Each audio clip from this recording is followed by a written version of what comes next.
नमस्कार। इस वक्त अमेरिका में यूनाइटेड स्टेट्स ऑफ अमेरिका दुनिया का सबसे ताकतवर देश, इस वक्त वहाँ पर एक शख्स है जो देश से भी बड़ा हो रहा है, जो खुद को समझता है, देश के संविधान से भी खुद को बड़ा समझता है, जो अमेरिका का जितना भी पूरा इतिहास है उससे भी खुद को बड़ा समझता है, और बावजूद अमेरिकन लोगों का जो फैसला है कि उसे जाना चाहिए वो जाने को तैयार नहीं है।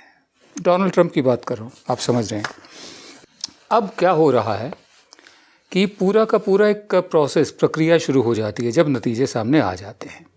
अब नतीजे जो होते हैं उनको सर्टिफाई करना होता है।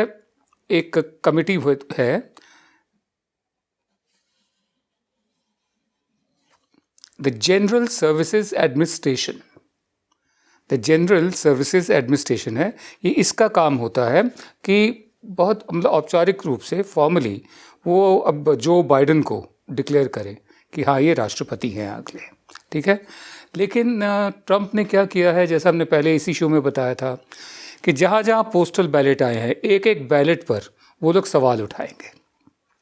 अब सवाल उठाए जा सकते हैं कि नाम गलत है, एड्रेस गलत है, और जो ये प्रक्रिया बढ़ेगी हर कोर्ट में, हर राज्य में, त्यों इसमें देरी होती जाएगी कि जो ट्रांजिशन का फेज़ है, सत्ता के हस्तांतरण का फेज़ है, ये कितना स्मूथ रह पाता है, कितना शांतिपूर्वक हो पाता है। अमूमन 78 दिन होते हैं नतीजे आने के बाद, क्योंकि 20 जनवरी 2021 को राष्ट्रपति को शपथ तो लेनी ही होती है। लेकिन क्योंकि अब यहाँ पर देरी हो रही है इसलिए 70 दिन रह गए हैं। अब जनरल सर्विसेज एडमिनिस्ट्रेशन जिसका मैं जिक्र कर रहा हूँ उसने अपना काम अभी तक शुरू नहीं किया है, क्योंकि एमिली मर्फी जो इसकी अध्यक्ष हैं, जो इसके एडमिनिस्ट्रेटर हैं, उन्होंने ये पूरी प्रक्रिया शुरू ही नहीं की थी। इनकी नियुक्ति, इनको अपॉइंट किया था डोनाल्ड ट्रंप ने। अब ये सिर्फ डिलेइंग टैक्टिक्स ही हो सकते हैं, क्योंकि जो इबारत है वो साफ लिखी हुई है, writing on the wall is clear, Joe Biden अगले राष्ट्रपति हैं।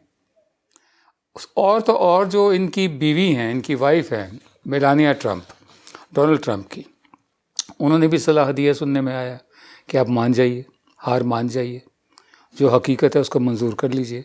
उसके अलावा जो डोनाल्ड ट्रंप का दामाद है, जो सीनियर एडवाइज़र है, जेड कुशनर, उसने भी सलाह दी है कि आप मान जाइए, हकीकत सामने है। बेटे अभी तक नहीं मान रहे हैं डोनाल्ड ट्रंप के। ये भी सुनने में आ रहा है कि कुछ रिपब्लिकन जो सेनेटर्स हैं वो मिलने जा रहे हैं ट्रंप से, कहने कि मान जाइए आप। वैसे में होता क्या है, जॉन एडम्स का मैं आपको थोड़ा सा किस्सा बता दूं। 1801 में चार मार्च 1801, जॉन एडम्स, ये दूसरे राष्ट्रपति थे अमेरिका के। उन्होंने रात के अंधेरे में व्हाइट हाउस उनको छोड़ना पड़ा, या उन्होंने छोड़ा। हकीकत ये थी कि थॉमस जेफरसन जीत गए थे चुनाव, और जॉन एडम्स उन्होंने सत्ता का हस्तांतरण, ट्रांसफ़र ऑफ पावर नहीं किया था। लिहाजा जो राष्ट्रपति का ऑफिस होता है, दफ्तर होता है, वो सिर्फ एक इमारत नहीं होती, वो सिर्फ स्टाफ नहीं होता। स्टाफ के पास जो पावर्स होती है, जो संविधान होता है, जो पूरे देश को चलाने के लिए जो ताकत दी जाती है, जो जनता देती है, वो होता है। तो राष्ट्रपति का ऑफिस ही जो नए राष्ट्रपति थे थॉमस जेफरसन, उनकी तरफ चला गया। मतलब राष्ट्रपति का ऑफिस आने का मतलब ये है कि जो ब्रीफिंग्स है, जो रिपोर्ट वो पहले जॉन एडम्स को किया करते थे, अब वो साथ साथ उन्होंने थॉमस जेफरसन को भी करना शुरू कर दिया। वैसे भी एजेंसीज ब्रीफिंग करना शुरू कर चुकी हैं जो बाइडेन को। तो ये कब तक चलेगा ये देखना बाकी है। और इसके अलावा जो प्रोसेस होता है पूरा, वो यही होता है कि 3 स्टेजेस हैं इसकी, सत्ता के हस्तांतरण की, ट्रांसफ़र ऑफ पावर की 3 स्टेजेस हैं। एक तो है प्री इलेक्शन प्लानिंग फेज़, दूसरा है पोस्ट इलेक्शन ट्रांजिशन फेज़, तीसरा है post inauguration hand over phase. पहले वाले में पूरी प्लानिंग होती है कि नए नए लोग कौन से आएंगे, ये पहले ही शुरू हो जाती है। ये जो प्लानिंग है ये बहुत पहले से शुरू हो जाती है, और करीब 2.5 साल पहले से शुरू हो जाती है, और ये हुई थी प्रेसिडेंशियल ट्रांजिशन एक्ट 1963 के तहत। तो प्री इलेक्शन प्लानिंग में क्या होता है कि जो स्टाफ है, कितने लोग रहेंगे, पुराने राष्ट्रपति के तो रहेंगे नहीं, नए राष्ट्रपति के आएंगे, उनको इकट्ठा किया जाता है, उनको संगठित किया जाता है, उनको प्रोजेक्ट बताए जाते हैं, गोल्स वगैरह बता दिए जाते हैं।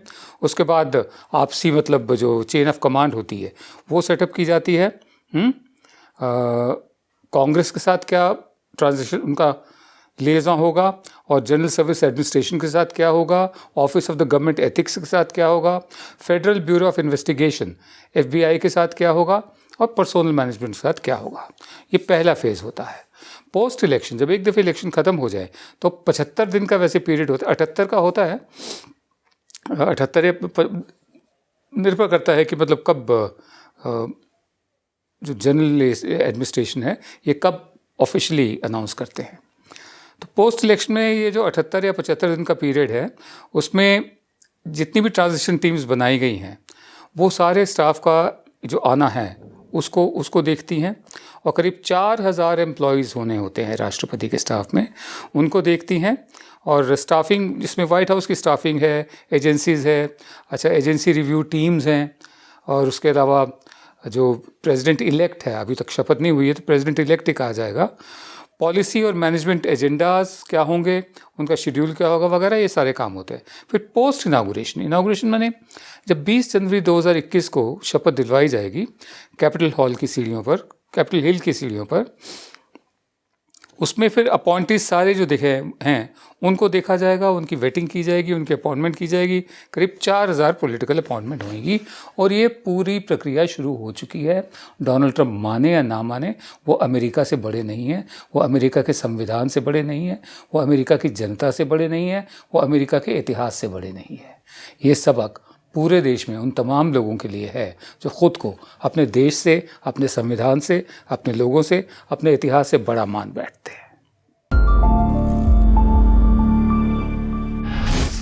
ये कहानी तो पुरानी, लेकिन बताना ज़रूरी है कि स्नेहा पार्थिबराजा 35 साल इनकी उम्र है, वकील हैं, ये वेल्लोर से हैं। ये पहली महिला बनी है या पहला नागरिक बनी है जिन्होंने 9 साल लंबी अदालती लड़ाई जीती है कि जितने भी फॉर्म्स होते हैं उसमें जाति या धर्म ना लिखना पड़े।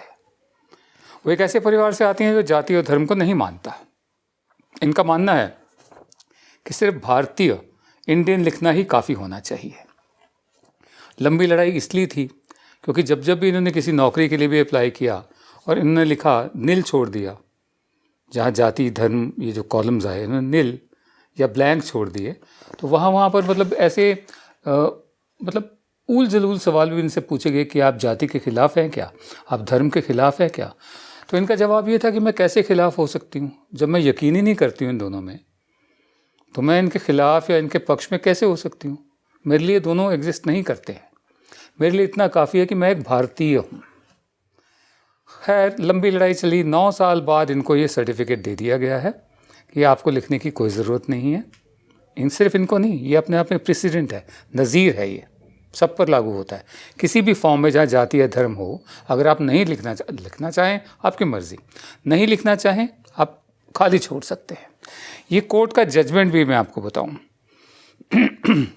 बॉम्बे हाई कोर्ट का सितंबर 2014 का जजमेंट है और उसमें ये कहा गया था कि सरकार किसी भी नागरिक को मजबूर नहीं कर सकती कि किसी भी डॉक्यूमेंट में, किसी भी फॉर्म में या किसी भी डिक्लेरेशन में अपना धर्म वो लिखे, अगर वो नहीं लिखना चाहता या नहीं लिखना चाहती। तो एक PIL फाइल की गई थी, 3 लोगों ने की थी और इसे जस्टिस अभय ओका और जस्टिस AS चंदूरकर ने इस पर फैसला दिया था।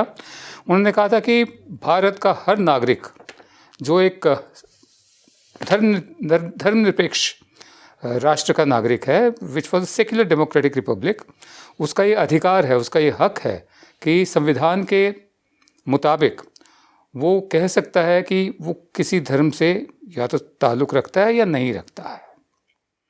मैं कोट करता हूँ, India is a secular democratic Republic and there is complete freedom for any individual to decide whether he or she wants to adopt or profess any religion.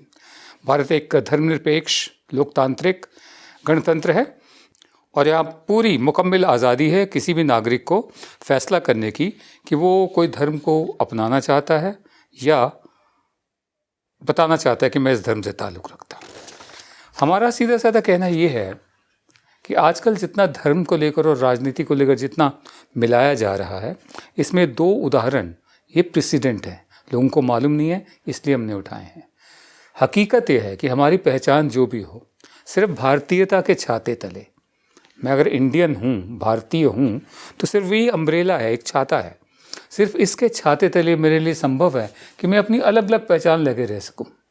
मैं अपनी जाति की पहचान लेके भी रह सकता हूँ, मैं अपने धर्म की पहचान भी लेकर रह सकता हूँ, अपने जो मेरा राज्य है उसकी पहचान भी लेकर रह सकता हूँ। शुरुआत अगर करें कि मैं हिंदू हूँ, मुसलमान हूँ, सिख हूँ, ईसाई हूँ, हाँ, जैन हूँ, पारसी हूँ, मेरी मर्ज़ी है, मैं लेकर रह सकता हूँ वो पहचान भी। फिर दूसरा, मैं बिहारी हूँ, बंगाली हूँ, केरलाइट हूँ, तमिल हूँ, मराठा हूँ, उड़िया हूँ, पंजाबी हूँ, कश्मीरी हूँ, ये भी मेरा हक है, मैं रह सकता हूँ, मुमकिन है मेरे लिए अपने राज्य की पहचान लेकर रहना। तीसरा, मैं वर्ण व्यवस्था की पहचान भी लेकर रह सकता हूँ। मैं ब्राह्मण हूँ, क्षत्रिय हूँ, वैश्य हूँ, शूद्र हूँ। मैं जाति या जात की पहचान भी लेकर रह सकता हूँ कि मैं कुर्मी हूँ, निषाद हूँ, या कोई भी हूँ, चेट्टियार हूँ। ये तभी संभव है कि मैं एक या एक से ज़्यादा पहचान लेकर यहाँ रह पाऊँ अगर मैं भारतीयता के छाते के नीचे रहता हूँ। इसलिए ज़रूरी है कि हम धर्मनिरपेक्ष बने रहें। हम पहले भारतीय बने, बाद में हिंदू, मुसलमान, बिहारी, बंगाली वगैरह अपनी जो पहचान रखनी है रखें। ये दो जो हैं उदाहरण, यही हमें सिखाते हैं। सोचा आपके साथ शेयर कर लें। 9 नवंबर है आज।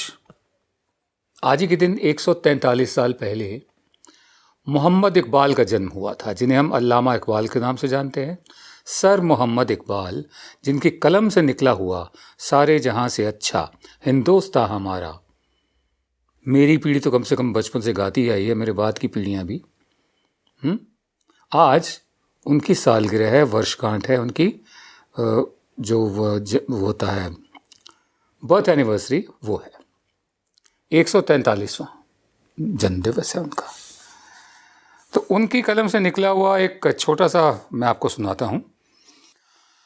अल्लामा कहते हैं, शम्मे महफिल हो के तू जब सोच से खाली रहा।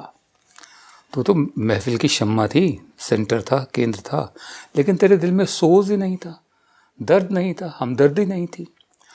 शम्मे महफिल हो के तू जब सोच से खाली रहा, तेरे परवाने भी इस लज्जत से बेगाना रहे। जो तेरे आसपास के लोग थे वो भी इस लज्जत से मरहूम रह गए, वंचित रह गए। रिश्ताए उल्फत में, प्यार के रिश्ते में, रिश्ताए उल्फत में जब इनको पिरो सकता था तू, फिर परेशान क्यों तेरी तस्बीह के दाने रहे। तू इनको प्यार के रिश्ते में पिरो सकता था, एक साथ इकट्ठा रख सकता था, लेकिन तस्बीह के दाने तेरे परेशान रहे, तूने ध्यान ही नहीं दिया। शौक बेपरवाह गया, आप देखिए नुकसान देखिए इसके क्या होते हैं। शौक बेपरवाह गया, फिक्रे फलक पैमा गया, निश्चिंत रहने का शौक चला गया, और आसमान में उड़ान भरने की जो इच्छा होती है वो चली गई। तेरी महफिल में न दीवाने न फरजाने रहे। तेरी महफिल में ना तो दीवाने हैं, दीवाने माने कुछ ऐसे लोग जो आउट ऑफ द बॉक्स सोच सके, फरजाने माने बुद्धिजीवी, काबिल लोग है ही नहीं तेरी महफिल में। बहरहाल, शौक बेपरवाह गया, फिक्रे फलक पैमा गया, तेरी महफिल में न दीवाने न फरजाने रहे। खैर तू साकी सही, सब कुछ तेरे हाथ में है भाई। खैर तू साकी सही, लेकिन पिलाएगा किसे, अब तो वो महकश रहे, बाकी न मैखाने रहे। रो रही है आज एक टूटी हुई मीना उसे, रो रही है आज एक टूटी हुई मीना सुराही, रो रही है आज एक टूटी हुई मीना उसे, कल तलक गर्दिश में जिस साखी के पैमाने रहे। कल तक जिसकी चलती थी, जिसके इशारे भर से सारी ताकतें चलती थी, उसकी टूटी हुई सुराही आज रो रही है।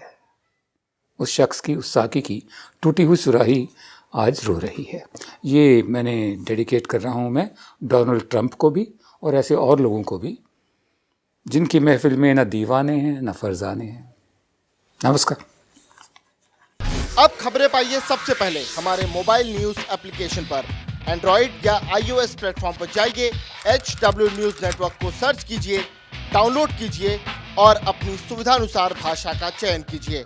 खबरों की भीड़ में अपने काम की खबर पाते रहिए।